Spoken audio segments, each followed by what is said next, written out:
Happy Sunday, everyone. We are so close to getting round one out of the way. It does feel like it's been about 3 weeks since Luke Metcalf dropped that bomb of a 21 score, and we had that great win from the Raiders. And if you're a Waz fan, you'll be very much hoping to get this one out of the way and get excited to play Manly next week, right? Is it? I think it's Manly next week.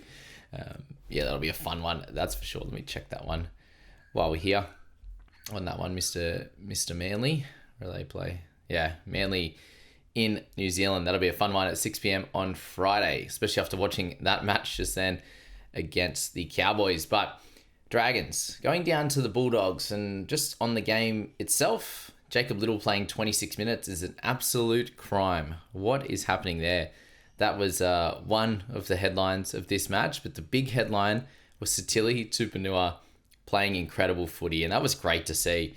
And I imagine even more exciting to see from a Roosters fan missing out on him after having to play, basically 4 rookies, or guys that haven't played, or 3 rookies off the bench anyway, in their clash the other day, and getting absolutely beat up. And I think Satili could have helped them out, that's for sure. And to have 174 meters in 42 minutes, coming off the back fence, running lines, incredible work from him. And Sexton ended up giving him an awesome ball in one of those as well. Picked up 2 line breaks, 2 tries, 5 tackle breaks, missed 1 tackle. And what everyone is saying, where was this in round 1 and round 2 and the rest last year, playing 60 odd minutes for the Roosters? So they were the 2 main headlines. And the saddest headline, Ryan Couchman doing his ACL in his first sort of 7 minutes or whatever it was on the park. Very, very sad to see for Ryan. And a big shout out to his brother Toby for being able to play 70 minutes, kind of knowing the situation with his brother. But obviously, these guys are absolute warriors, and they work so hard. And shout out to all of them for that effort out there yesterday. And it was a back and forth affair with plenty of niggle, plenty of big hits, plenty of drop ball as well, and then some lovely tries on the other side of it. And Tuipulotu, we knew that anyone who's going to be on the left side next to Val Holmes with that shape that they run with Gutho, he loves that right to left shape as well. Having played with Mike Acevo on that left wing plenty, and having their biggest weapon in Val Holmes on that left hand side. And shout out to Sully as well. He was really strong on the right, but having Val there, you knew that left hand side was going to be a winner, and that's where I was looking at Sione Finau as well. And obviously wasn't to be with Tuipulotu coming back. And what about his celebrations when they were down about 20? He scored his try, still down about 20, and going nuts. Like people saying like he won the Super Bowl or something like that. So, or he won the grand final. But 3 tries for him, 9 tackle breaks, the 176 meters. I wish I took him in Supercoach just for sure. But 418k, I didn't actually realize how cheap he was in fantasy. Yeah, right. I was only made looking at him at Supercoach more for the fact that he's going to be a try scorer, and it's worth more than double. 418 for 74 points, that is huge. So congrats to anyone who did jump on Tuipulotu there, but 0.2%, not going to hurt any of us. Val Holmes, I have seen him in a few teams, and 5.4% ended up with Val, and it worked out perfectly for him in his scoring in this first game with 3 try assists, 14 tackles for no misses. Of course he did. Again, one of those players that you move and things work out well. So that happened for Tupanua and for Val Holmes in this one. 2 areas that they were struggling with. Tupanua with his body, most likely. It seemed like anyway, he was running so fast and hard, and Val Holmes with his defense. Obviously, the Dogs were able to come out and win this one, but it wasn't due to that left-hand side defensively. Toby Couchman, wow, 58 for him in the 70 minutes, and with Satili, guys, 400k, I should mention that probably isn't a buy if he's going to play 40 minutes off the bench, but did look like it was through the middle, and he ran a hard line on the edge. Very hard to take someone at 400k off the bench in less than 50-minute role, that's for sure.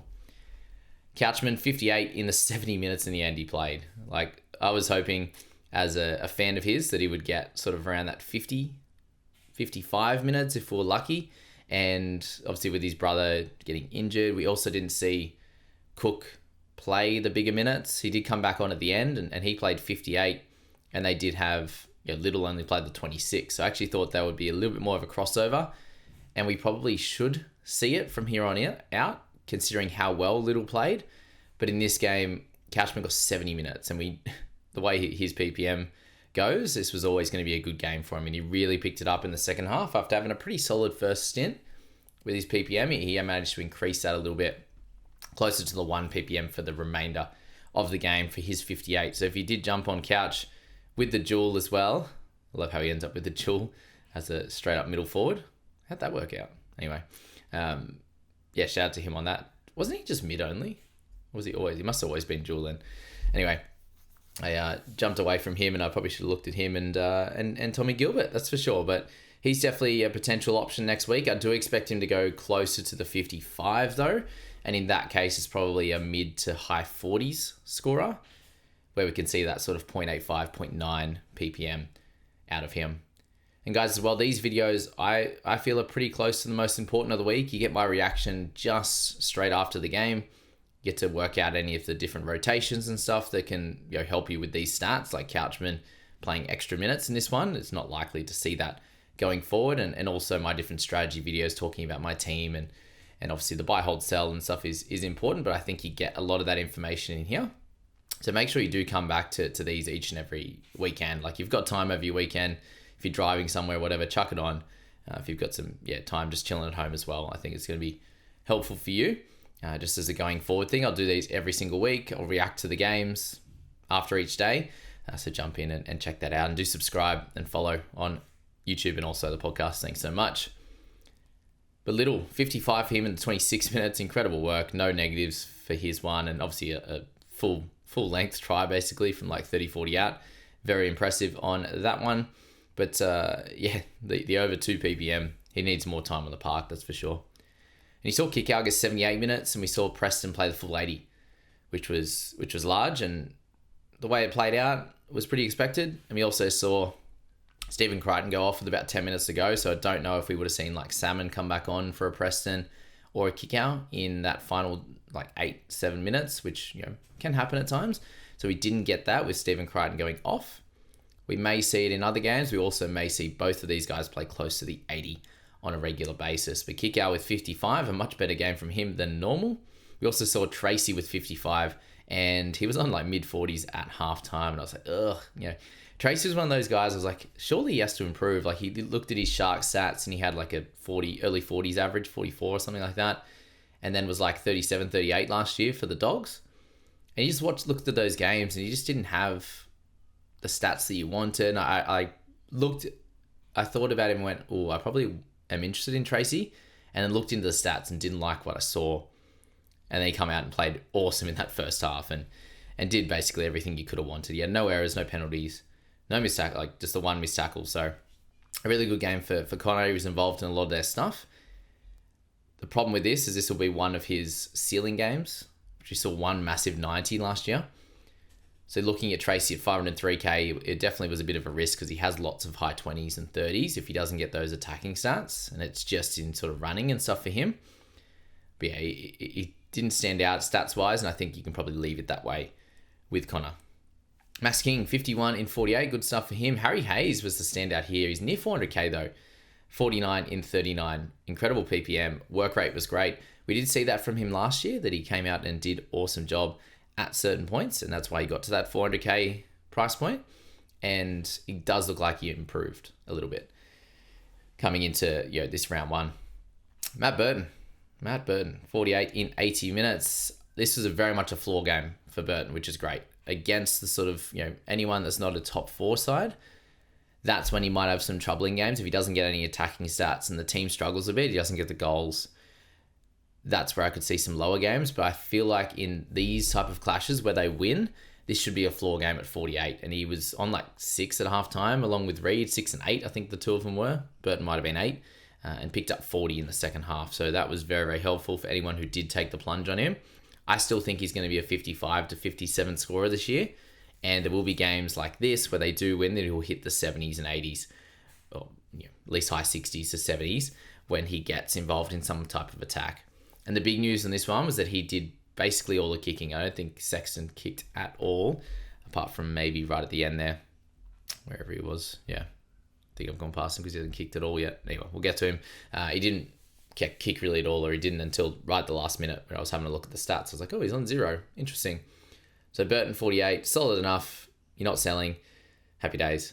And sorry in advance to the guys that were, especially in the private group, they were very interested in the Dragons pack and wanting to take a couple of guys, or like, oh, is it too much to take both Couchmans? Well, that would have hurt in one standpoint, but they wanted Gula and these types of guys, and I was like, oh, just where are the minutes going to come? But in this clash exactly, it worked out with Couchman's injury. Raven Faitala Mariner played low minutes. You also had Little that played low minutes. They really stuck with a lot of their big dogs going for a lot of the game, and Couchman played the 70, and then Gula played 54.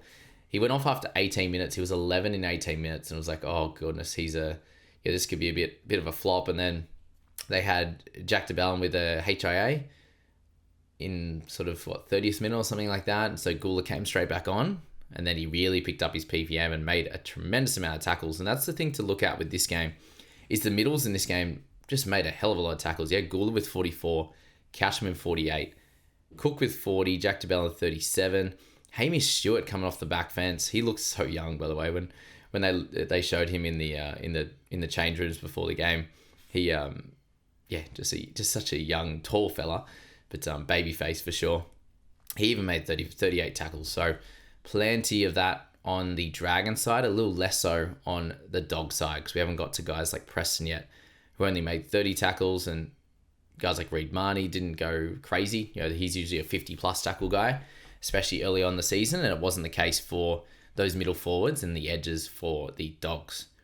So that's something to note there. But Gula with 44 tackles there. He had the 2 misses. He had the error. He had 3 penalties and still got 47. So shout out to anyone who did buy him at 380k. It's just going to be tough to see the minutes from these guys going forward. And with the buy in round 3, I think you can watch and see how it shakes out next week, and then make some decisions around Catchmans and Gula and those types of guys. If Gula's still getting 54 minutes, and he's going to be, after the next 2 weeks in round 4, he'll be like 440k or something like that. It's still not the end of the world to buy him, but it's probably one that if you didn't buy now, it's probably a leave until forever next year, until his injury or something crazy. But Cook, 46 for him, picked up a couple of turnover tackles, looked solid without being spectacular. Jacob Preston, 42 for him in 80 minutes. This was a bit of a tough one for Jacob. They didn't run his way at all at the beginning, unfortunately, and then they didn't give the ball to him early as well. But when he ran the footy, it was 126 metres for 3 tackle breaks, and the odd offload, and he looked really, the odd offload will come, but he looked very, very damaging with ball in hand, and that's exactly what you would have been hoping for as an owner of Preston. I personally ended up making the tough decision. Thankfully, this one worked out for me. David Wiley did not. But with that diabolical, Friday night, I did end up trading out Preston in preparation for next week. If I didn't do that, I would have had to sell a gun and then Moale to get where I wanted to go in round 2. And I just thought with the unlimited trades that we could have, that Preston would be the one to make way. And this is a really cool benefit of being in the private group, guys. I told everyone my thoughts after that Friday night. Like, I made my bit of a plan, and then Saturday did confirm once I looked at that bench and everything, and I was like, I had Tom Duffy there waiting, who I would have not played if I did stick with Preston. So I did end up taking Preston out, playing Duffy, and it worked out pretty well. They missed out. I missed out on 3 points and put plenty of cash in the bank for the trades that I want to get, make next week with Horsburgh and these types of guys. So that was tough, leaving him out. It was one of those ones where it's like, I'll hedge anyway. I've had Preston in my Supercoach team all pre-season, so I'll lock and load with that and just close my eyes every time he runs and hopefully that I don't hear him say, and Preston goes over, which we know can happen every sort of second or third game. So that was, unfortunate for owners of him. The 80 minutes was great, and there will be games where he does pick up the 40-odd tackles, 50 tackles like we saw him do in the trials where they ran at him plenty. But a lot of it was actually played down the other side, or they would go to Val and Tuipulotu and bypass him. They do that one-out pass, and then they end up spreading it further out to the centres and the winger and avoid Preston. So that won't happen in all games, and I think Preston will come back with a 63 or something next week. And if you do own, I personally would not be selling at this point. Jack DeBellin, 42 in 54 minutes. And guys, private group information down in the description if you are interested in checking that out. JDB, 54 minutes for him, so a little bit lower as well, but also had the HIA, so it might have affected minutes on that one. Don't look at him. Sully with a 42 for him in the 80 minutes. He looked really solid, 2 offloads, 6 tackle breaks, not someone we want to target. Hamish Stewart, 42 in 43, playing at 230k. So if you did jump on Hamish, happy days on that front. You absolutely get the cash rolling. 38 tackles for him, worked hard. Again, this number at 38 won't happen super regularly, especially with the minutes that he should get going forward. It'll be closer to 30, but with a work rate like that, it's really good viewing. And if you do own, or if you're interested in a cheapie next week, there are a few around. We spoke about a bunch of them, and we'll go through them in the buy, hold, sell clearly during the week. But he'll be in that list for sure as a guy that could potentially get a good job going in this side, especially with Ryan Couchman being out now. There are minutes to be filled.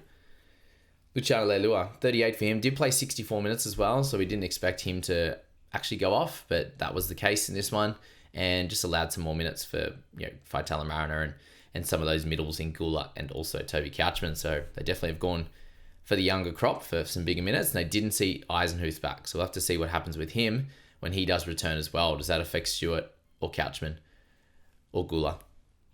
Jaden Stewart, 36 for him.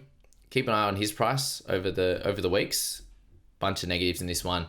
If we can get him under 600k, he'll be an interesting pick because he has been a 50 guy in the past. And as you can see there, he basically averaged 49 last year. Kurt Mann, 36 minutes, was a little bit low in my opinion for him. Played well again, got a try assist. Salmon with 44, so they split 80 minutes between those two. So maybe that was just the plan in that one. Marcelo Montoya picked up a try, but looked pretty solid in the air, and it was a good little target for them for those bombs. There's a fancy option, he's not there. Sexton with 33, no kick meters in the end. Flanagan only kicked the one at 37 meters, and Ilias with 428. But those two guys, Flanagan and Ilias, not options at all, unfortunately. We were kind of worried about that. Ilias could definitely be a potential option, but doesn't have any running game. And Flanagan didn't have any running game in this one either. So, it wasn't to be. It was always just for them in this game, just get it out to the left or get it out to right with Sully and see what the boys can do.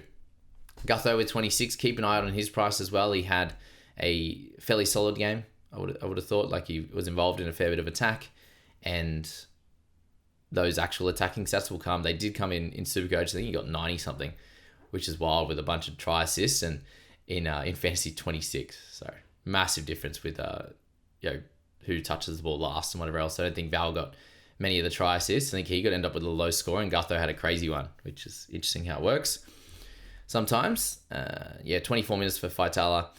Blake Wilson with a try, 24 points. Reed Marnie, this is the big one here, 21 for him.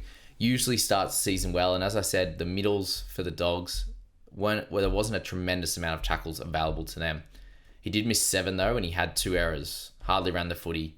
Picked up a turnover tackle and 21 points. So he was a bit of a pod player. I know a couple of guys that did jump on him, and it's super frustrating. In this scenario, at 21, I think you do cut your losses and you use him to get to someone you want. Whether that's getting another hooker in, whether you want to get to Watson at a very similar price point, whether you want to get to Horsburgh or Gilbert or whatever you want to do. Humphreys, like something where you need to drop him down, and that helps you with your trades for the week. I personally would do it, but I also personally wouldn't have started with him. So up to you on that one and how you want to play. How you want to play that one. Matt Fainai at 20 with him. I don't know if he's going to make the squad next week. He did have 4 errors in this one. I think Finau should go into the side, but the issue with this one is going to be, the right side is not going to get much ball, to be honest, compared to that left. So be interesting to find out which side he does land on if he does come in. So looking for feed up, people were interested in him as well. 19 in 23 minutes, just the one big sin. Picked up that turnover tackle early and he was getting hyped, which was cool. And then Bailey Hayward, just 20 minutes for him as well, coming on through the middle and doing some work. With Crichton with 13, definitely wasn't an option this year. Just not the guy at the Dogs compared to what he is at the Panthers for sure, especially not without Kiraz on that right-hand side. They did miss him, but they did survive. And then Couchman, he's going to be really cheap next year. So he'll be an option for next year. So that's Couchman. Sad times for him, and we were very excited about his prospects this year, but unfortunately not to be. Those runs to the line and then step last minute, they hurt. All right, Eagles versus my Cows. And before you get in the comments and go, oh, Jamie, I'm so sorry, man. It's okay. When I know the Cowboys are going to be poor, I don't put any stock into them. I'm like, oh, it'd be cool to watch them go well, but I do care about my fantasy team, my Supercoach team, more than I do the Cowboys. So keep that in mind, especially when I had Turbo as captain.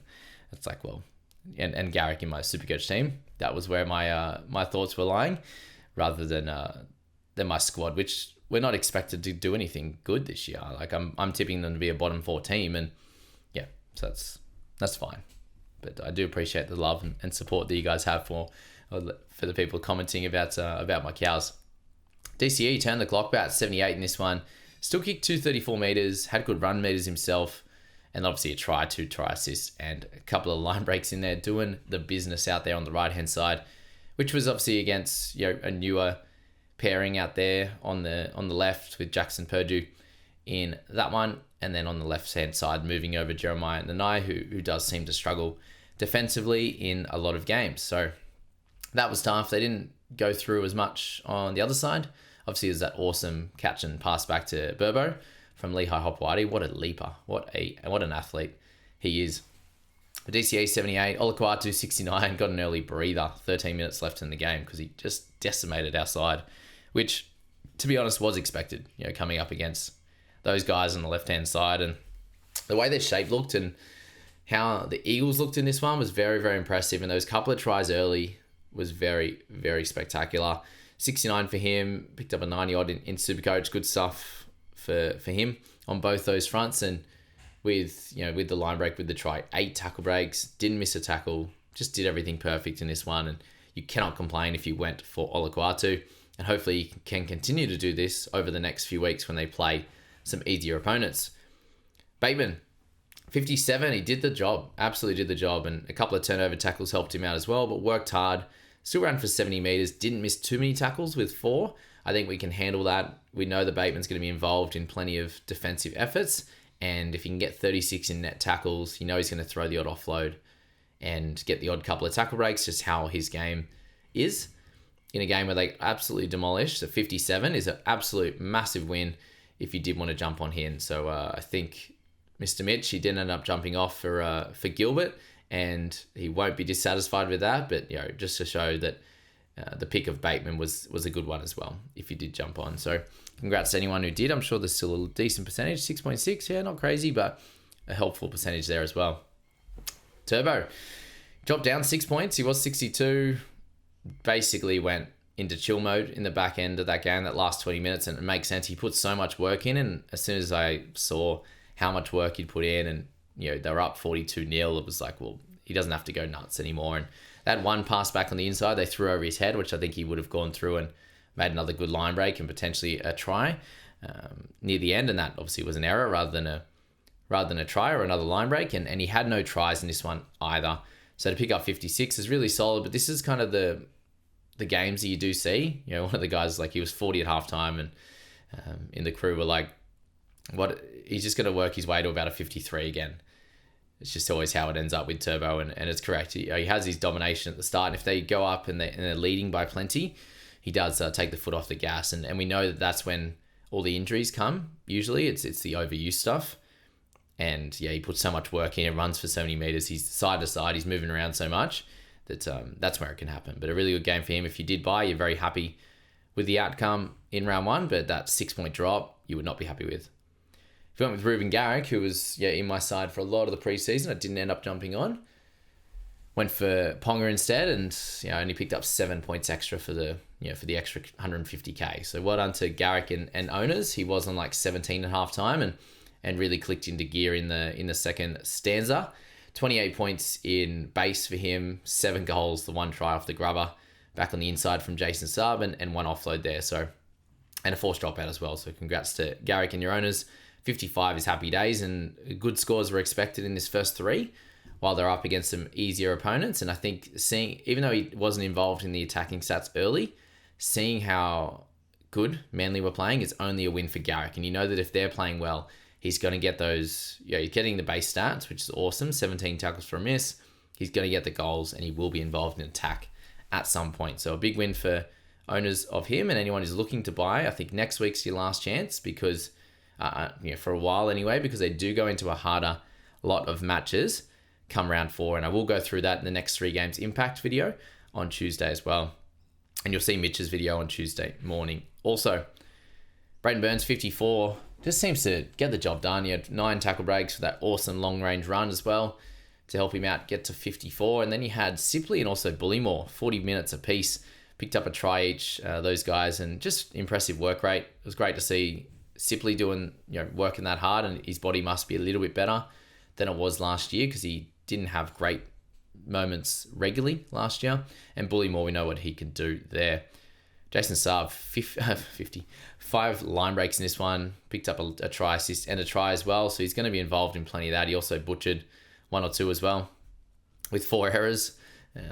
Any Tommy owners would have been a little bit frustrated with that. Or I think one of them was Garrick, actually. Oh, the offload from Garrick. Yeah, he shouldn't have dropped that. That's for sure. But at least Garrick got the 4-pointer for the offload to hand. McIntyre, I was talking about at the beginning of the season, just PPM-wise, never been great. But in this one, he went 36 tackles for no miss and was a massive win for McIntyre there, 51 points. And he's going to have to put in work. And it was good to see that he had some discipline through the middle. So congrats to McIntyre in that one. Obviously won't be happy with the result, but I think he played well. And I'm happy with that as a Cows fan.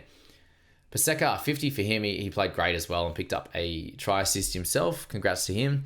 And our shining light in this game was surprisingly Viliami Va'alea, 48 for him. He had an awesome line break. He was the one that looked damaging in attack and playing on that right-hand side with Bateman. I think getting him early ball was the play. Defensively was great as well. 11 tackles for 0 misses. And that right-hand side of ours was not a problem at all. So shout out to Va'alea. I think he played great and he earns his spot, I think, for a long time in this side just based off that performance alone. And if he can keep that up and that strength and that speed, I think he can finally break out. I have to see it more often. And obviously it's in a team that struggles a bit. So centers and outside backs aren't going to be perfect in this Cowboy side for sure on a week-to-week basis and consistent. But we'll see how he goes. Jobo with a 46. Same with Brooks. Tom Duffy, 39. I was really happy with him defensively. 25 tackles for a miss. Jobo just kept running at him, which was really cool to see. You just see him as soon as Jobo was going to get the ball. It's like, cool, we're getting a tackle from Duffy, and we're hardly going to see him get a tackle break and a missed tackle.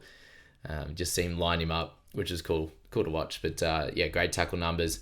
Kicked for 430 and had a pretty strong boot on him. It's not Jamie Humphrey's boot, but it was really nice. And he obviously next to Did, and you're going to get the majority of the kick meters, and that's where he becomes a safe type of play. Had 6 in negatives, which wasn't too bad. Kicked the first goal from right in front, and then I think after Drinky scored, and then Drinky kicked the second one. So strange how that one worked. It worked out in the trials as well that they split the kicking. So not sure how that one's going to play out longer term, or if Duffy keeps his spot in the side. But if he does, at least we know he's got some base, which is good. 39 in tackles and in kicks, which is great. And any attacking stats from there against some slightly lesser sides will be cool.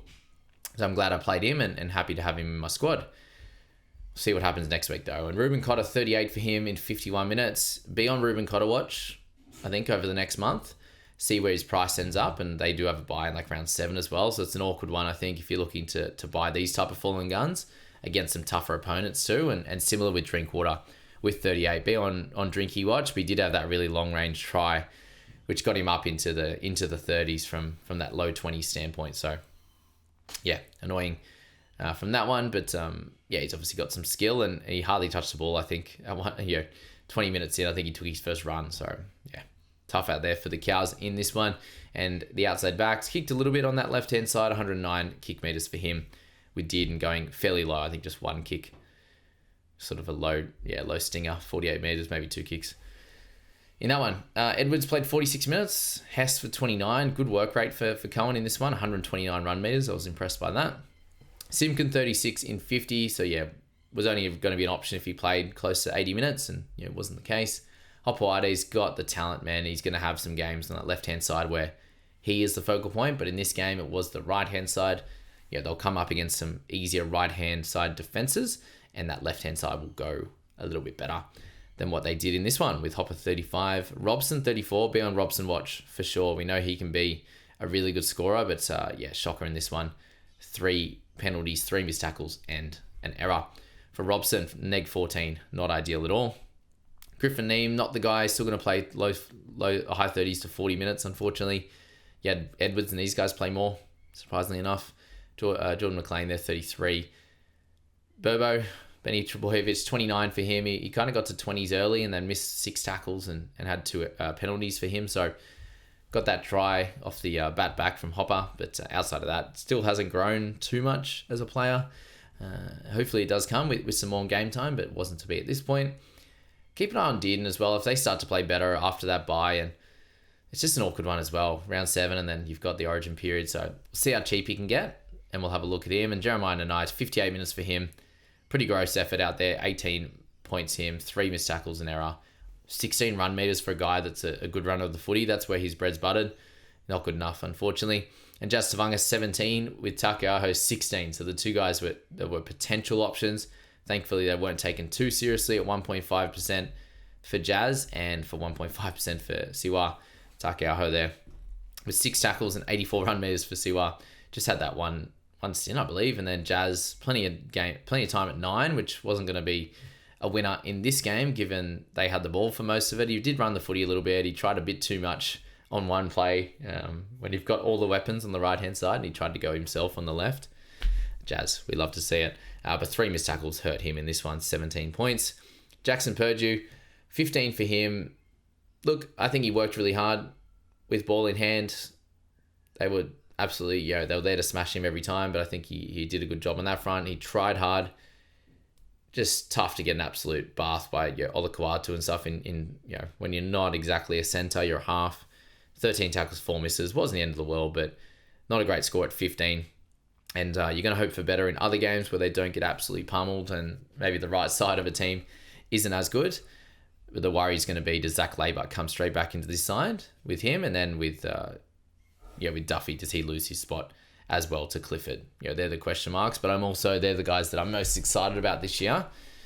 So what do you do there? Do you blood those guys and just give them the opportunity and give them the chances? Or do you go back to guys that you do know who have some talent as well? It wasn't their fault that they were bad. It was the whole team as a collective. And yes, a lot of people are going to get pumped on that side defensively when you come up against a good team like this. And I've tipped the Manly to come in 4th this year, and I think that they started exactly like a top 4 team, and Cowboys didn't, which was expected. So there you go. We're more excited after that trial against the Storm, but the Storm did not play good in the trials at all. And Manly were red hot coming into round 1. So shout out to them. Lawton played 22 minutes, which is fairly low. Getting his elbow in Garrick's neck and chin. That wasn't super ideal, I don't think, but old teammates, eh? Kohler with 12. We just know he's not super ideal out there. Did come off in that one. I think he had a little bit of a niggle. I'm not sure if it was too bad for Kohler. And then Mo Talangi, 8 in 80 minutes, and Corey Waddell, 7. So there you go, guys. Thanks so much for jumping in and checking this one out. We will go through after this afternoon's game and do the 5 things we learnt video and my fantasy tip of the week. So be in there for that one. Somewhat early Monday morning, we'll see my final game review for the Storm and the Parramatta Eels, and hopefully a lot of your loops and all those things have gone in following that game. Once that game starts this afternoon, you should see your rank improve or decrease, depending on if you have a good looper like Toya or not, like myself. And we'll see how we go. Thanks so much for jumping in, guys, and we'll catch you in those next few videos.